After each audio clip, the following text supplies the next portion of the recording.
In school, we learnt about colonial missionaries and explorers. One of them is Dr. Livingstone.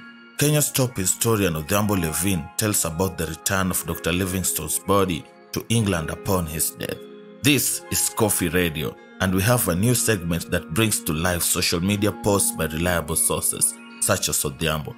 Please make sure to like this video and subscribe to Coffee Radio for more interesting stories. Let's get into it. The three boys, Jacob Wainwright, James Chuma, and Abdullah Susi, took good care of the body of their master, Dr. Livingstone, a British physician, missionary, and explorer who was first sent to Africa by the London Missionary Society and later by the Foreign Office. He died of dysentery and malaria in 1873. Apart from the three boys, there was also a lady called Halima who served as Livingstone's cook and companion. She is rarely mentioned. In fact, it is said that Halima was the one who made the suggestion for Livingstone's body to be returned to England, arguing that his soul will not rest easy. It was a long-held belief among Africans that spirits of the dead only rest in their ancestral land. Consequently, Wainwright, Chuma, and Sushi cut open Livingstone's body and removed all the internal organs, as Wainwright noted in his recently digitized diary. Next day, that is on May 5th, we had no other remedy than salting his body to preserve it from corruption, and when his belly was examined, nothing was found except black blood, and also his lungs were found wasted up. They then buried his heart under a tree after a short service.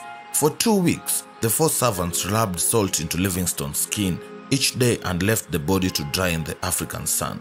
To ensure that his face did not lose its features, they doused it with local gin. Before Wainwright, Susi, and Chuma embarked on the treacherous journey to Zanzibar to deliver Livingstone's body to the British consulate, they cut off his legs at the knee to reduce the size. They then wrapped the remains in calico and a layer of bark. They bound it in a sailcloth, which they sealed with tar to make it waterproof.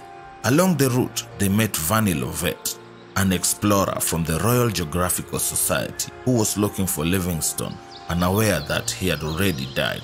Lovett attempted to force them to bury the body, but they refused.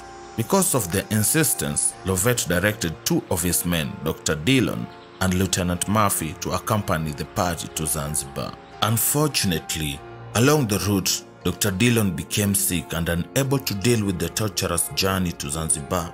He shot himself. The party hurriedly buried him and continued the journey. They reached Bagamoyo, Zanzibar 5 months later, where they handed the body to the British consulate. The body was placed in a box and loaded onto a ship for its onward journey to England. Only Livingstone's most trusted servant, Jacob Wainwright, was allowed to accompany the body to England. When the body arrived in England, it was subjected to a post-mortem conducted by Sir William Ferguson in the presence of the members of the Royal Geographical Society and Livingstone's father-in-law.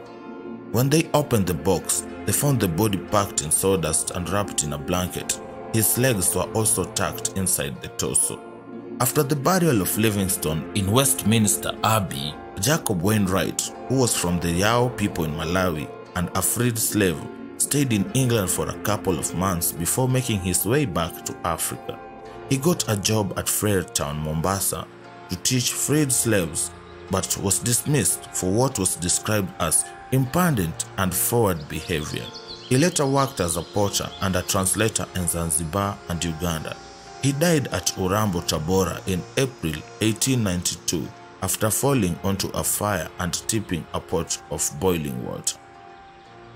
That is it. If you are happy to learn from Onyatta Levine or Piyo's history stories, you can find him on Facebook and even get to read more from the comments and contribute to the discussion.